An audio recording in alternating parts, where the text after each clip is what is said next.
Movie hero Raj Tarun లావణ్యల ప్రేమ శృంగారం drugs కేసులో ఇప్పటి వరకు మిస్టరీగా ఉన్న మస్తాన్ సాయి కొత్త మలుపునిచ్చాడు. ఏపీ సెప్ పోలీసులు వ్యూహాత్మక దాడి చేసి ఈ మస్తాన్ సాయిని అరెస్ట్ చేశారు. లావణ్య రాజ్ తరుణ్ల ప్రేమకు పెళ్లి కథకు ఇతను సెంటర్ ఆఫ్ కాంట్రవర్సీగా మారాడు. నాకు రాజ్ తరుణ్ మొగుడు, మేం పెళ్లి చేసుకున్నామని లావణ్య ఆరోపించింది. కానీ రాజ్ తరుణ్ మాత్రం లావణ్యకు వేరే బాయ్ ఫ్రెండ్ ఉన్నాడు, అతని పేరు మస్తాన్ సాయి, గుంటూరులోని ఓ హోటల్లో తనపై అత్యాచారం చేశాడని ఆమె ఫిర్యాదు కూడా చేసిందని ఆరోపించాడు. కానీ ఈ లావణ్య మాత్రం ఈ వ్యాఖ్యలనేమీ పట్టించుకోలేదు. నాకు నా రాజ్ తరుణే కావాలని లావణ్య తరచూ చెబుతూనే వస్తోంది. ఇటు రాజ్ తరుణ్ మాత్రం లావణ్యకు మత్తు పదార్థాలు తీసుకునే అలవాటు ఉండడం వల్ల దూరం పెట్టానన్నాడు. అయితే ఇదే లావణ్య మాత్రం రాజ్ తరుణ్కు కూడా అలవాటు ఉందని బహిరంగంగానే ఆరోపించింది. పోలీసులకు కూడా ఫిర్యాదు చేసింది. కానీ లావణ్యను హైదరాబాద్ పోలీసులు వలపని పట్టుకున్నారు. ఇటు రాజ్ తరుణ్ మాత్రం ఎటువంటి మత్తు పదార్థాలకు చెక్కలేదు. ఆమె 40 రోజుల పాటు జైల్లోనే ఉంది. బెయిల్ మీద బయటకు వచ్చిన తర్వాత రాజ్ తరుణ్ తనను పెళ్లి చేసుకుని వాడుకుని వదిలేశాడని ఆరోపించింది. రాజ్ తరుణ్ ఆమె మాటలను ఖండించాడు. మస్తాన్ సాయి ఆమె లవర్ అన్నాడు. మరి ఇంతకీ ఎవరి మస్తాన్ సాయి అని అంతా అనుకున్నారు. ఎప్పటి వరకు మస్తాన్ సాయి అంటే కేవలం లావణ్య బాయ్ ఫ్రెండ్ గానే అంతా అనుకున్నారు. కానీ ఈ మస్తాన్ సాయిని పట్టుకునేందుకు ఏపీ సెప్ పోలీసులు చాలా రోజులుగా వెతుకుతున్నారు. ఈ మస్తాన్ సాయి సామాన్యుడు కాదు. మొత్తానికి పోలీసులు పక్కాగా నిఘా పెట్టి పట్టుకున్నారు. అతన్ని విచారణ చేస్తే రాజ్ తరుణ్ ఏమి పులిహోర దద్దోజనం తినే రకం కాదు, నేను లావణ్యతో పాటు రాజ్ తరుణ్కి కూడా మత్తు పదార్థాలు సరఫరా చేశానన్నాడు. అంతే, కథ మొత్తం మారిపోయింది. అసలు ఎవరి మస్తాన్ సాయి? పోలీసుల నుండి ఎందుకు తప్పించుకుని తిరుగుతున్నాడు? ఏపీ సెప్ పోలీసులు ఎలా పట్టుకున్నారో చూద్దాం. మస్తాన్ సాయి హైదరాబాద్ లోని ఓ పెద్ద కంపెనీలో సాఫ్ట్వేర్ ఇంజనీర్ గా పనిచేస్తున్నాడు. వీకెండ్ పార్టీలు, మస్తు మజాలు చేసుకోవడం అలవాటు. అయితే 2 ఏళ్ల క్రితం హిమాచల్ ప్రదేశ్ టూర్కి వెళ్ళాడు. అక్కడ ఓ అతను మత్తు పదార్థాలు నీకు అమ్ముతానంటూ ఓ వ్యక్తి తన దగ్గరికి వచ్చాడు. అతనితో పరిచయం పెంచుకున్నాడు మస్తాన్ సాయి. అది కాస్త డ్రగ్ అతను కొనడమే కాదు, అది అమ్మితే డబ్బులు కూడా బాగా వస్తాయని తెలుసుకున్నాడు. అయితే హిమాచల్ ప్రదేశ్ లో ఆ మత్తు పదార్థాలు అమ్మే వ్యక్తి ఏకంగా ఢిల్లీలో తనకు సరుకమ్మే వ్యక్తిని పరిచయం చేశాడు. సదరు ఢిల్లీ డీలర్ వికాస్పూర్ లో ఉంటాడు. అతనితో పరిచయం చేసుకోవడమే కాదు, నమ్మకస్తుడిగా కూడా మారాడు మస్తాన్ సాయి. కొంత అమ్మేసి కొంత తాను దగ్గరుంచుకునేవాడు. వాటిని తీసుకుని హైదరాబాద్ వచ్చి ఫ్రెండ్స్ తో కలిసి పార్టీ చేసుకునేవాడు. అయితే ఇది రెగ్యులర్ గా మారిపోయింది. కొంతమంది క్లోజ్ ఫ్రెండ్స్ కోసం ఢిల్లీ నుంచి సరుకు తెప్పించుకుని ఎంజాయ్ చేసేవాడు. ఆ తర్వాత పరిచయాలు మరింత పెరిగాయి. మెల్లిగా ఏకంగా ఈ మత్తు పదార్థాలు అమ్మే పెడ్లర్ గా మారిపోయాడు. దాంతో డబ్బు కూడా బాగానే రావడం మొదలైంది. జాబ్ ను వదిలేశాడు. కొద్దిగా అమ్మితే చాలు లక్షల్లో డబ్బు వస్తూ ఉండడంతో ఎంజాయ్ చేయడానికి బానిసయ్యాడు. ఆ తర్వాత ఏకంగా హైదరాబాద్ లో సెలబ్రిటీలకు కూడా అమ్మడం మొదలు పెట్టాడు. ఆ తర్వాత హోటల్స్ కు కూడా సరఫరా చేస్తూ వచ్చాడు. దీంతో లావణ్యను, ఇతర మత్తు పదార్థాల పెడ్లర్స్ ను పట్టుకున్నప్పుడు పోలీసులకు మస్తాన్ సాయి గురించి తెలిసింది. అయితే లావణ్య దొరకగానే తెలివిగా అండర్ గ్రౌండ్ కి వెళ్ళిపోయాడు. అప్పటి నుంచి తెలంగాణ ఏపీ పోలీసులు వెతుకుతూనే ఉన్నారు. అయితే తాజాగా గుంటూరులో హాల్టింగ్ డ్రైవర్ గా పనిచేస్తున్న యనమల గోపీచంద్ను ఢిల్లీకి పంపించాడు. జాగ్రత్తగా ఢిల్లీ వెళ్లి సరుకు తీసుకురావాలని చెప్పాడు. జూన్ చివరి వారంలో ఢిల్లీ వెళ్లాడు గోపీచంద్. సరుకును తీసుకుని విజయవాడ వస్తున్నట్లు గోపీచంద్ ఢిల్లీలో ట్రైన్ ఎక్కగానే మస్తాన్ సాయికి కాల్ చేసి చెప్పాడు.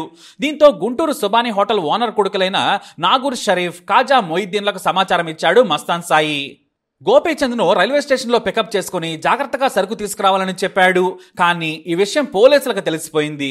దీంతో జూన్ 30న పోలీసులు విజయవాడ రైల్వే స్టేషన్ లో నిఘా పెట్టారు. సరిగ్గా రైలు దిగగానే గోపీచంద్ దగ్గరకు వెళ్లారు షరీఫ్, మొయిద్దీన్. సరుకు ఉన్న బ్యాగ్ ను చేతికి తీసుకున్నారు. ముగ్గురు కలిసి స్టేషన్ బయట ఉన్న తమ కారు దగ్గరకు వచ్చారు. ఇక ఆ కారులో డ్రైవర్ ఎడ్ల క్రాంతి కూర్చొని సిద్ధంగా ఉన్నాడు. సరిగ్గా నలుగురు కారులో కూర్చోగానే సెప్ పోలీసులు చుట్టుముట్టేశారు. అంతే, నలుగురిని విచారణ చేయగా గోపీచంద్ ఈ కహాని మొత్తం చెప్పేశాడు. ఇంతలో మత్తు పదార్థాలు తీసుకొస్తున్న గోపీచంద్ ను పోలీసులు పట్టుకున్నారని తెలియగానే మస్తాన్ సాయి మళ్లీ పారిపోయాడు. నాటి నుంచి తప్పించుకునే తిరుగుతున్నాడు. ఎక్కువగా హైదరాబాద్ లోనే ఉంటున్నాడు. కానీ అప్పటికే ఏపీ సెప్ పోలీసులు నిఘాను పటిష్టం చేశారు. జూన్ 30 నుంచి తప్పించుకుని తిరుగుతున్న మస్తాన్ సాయి హైదరాబాద్ నుంచి గుంటూరు వచ్చినట్లు పోలీసులకు సమాచారం అందింది. ఆగస్టు 11న గుంటూరులోని నగరపాలెం దర్గాకు వచ్చాడు మస్తాన్ సాయి. అప్పటికే ఈ దర్గాపై పోలీసుల నిఘా ఉంది. ఎందుకంటే మస్తాన్ సాయి తండ్రి పేరు రావి రామ్మోహన్ రావు, ఈ దర్గాకు ధర్మకర్త.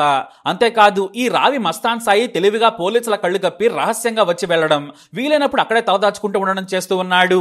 దీంతో పోలీసులు వ్యూహాత్మకంగా ట్రాప్ చేసి దర్గాలో నక్కిన మస్తాన్ సాయిని అరెస్టు చేశారు. విజయవాడ తరలించిన పోలీసులు విచారణ చేయగా తాను ఈ మత్తు పదార్థాలు సరఫరా చేసినట్లు ఒప్పుకున్నాడు.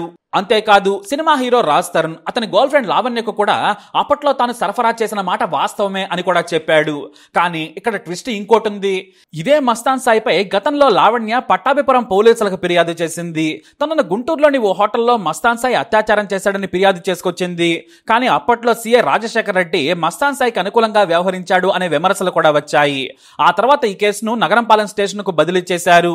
కేసు విచారణ చేస్తుండగా లావణ్య పోలీసులకు సహకరించలేదు.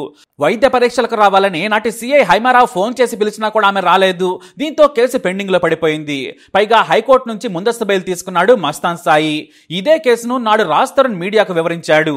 ఆమె లవర్ తాను కాదు మస్తాన్ సాయి, పెళ్లి చేసుకోకుండా సాత్సారం చేసినందుకు కేసు పెట్టిందని, అత్యాచారం కూడా చేశాడని ఫిర్యాదు చేసిందని ఎఫ్ఐఆర్ కాపీ కూడా చూపించాడు. వాస్తవానికి లావణ్య తనపై అత్యాచారం చేశాడని మస్తాన్ సాయి మీద ఫిర్యాదు చేసిన కొద్ది రోజులకే డ్రగ్ కేసులో పట్టుబడింది. వరలక్ష్మి హోటల్స్ పై కూడా డ్రగ్స్ ఆరోపణలు వచ్చాయి. అయితే ఇప్పుడు రాజ్ తరుణ్ లావణ్య రిలేషన్ లో సెంటర్ పాయింట్ గా ఉన్న మస్తాన్ సాయి పోలీసుల విచారణలో ఎలాంటి సంచలన విషయాలు చెబుతాడనేది ఆసక్తికరంగా మారింది. ఎందుకంటే రాజ్ తరుణ్ లావణ్య సహా చాలా మందికి సప్లై చేశానని ఇప్పటికే పోలీసుల ముందు అంగీకరించాడు.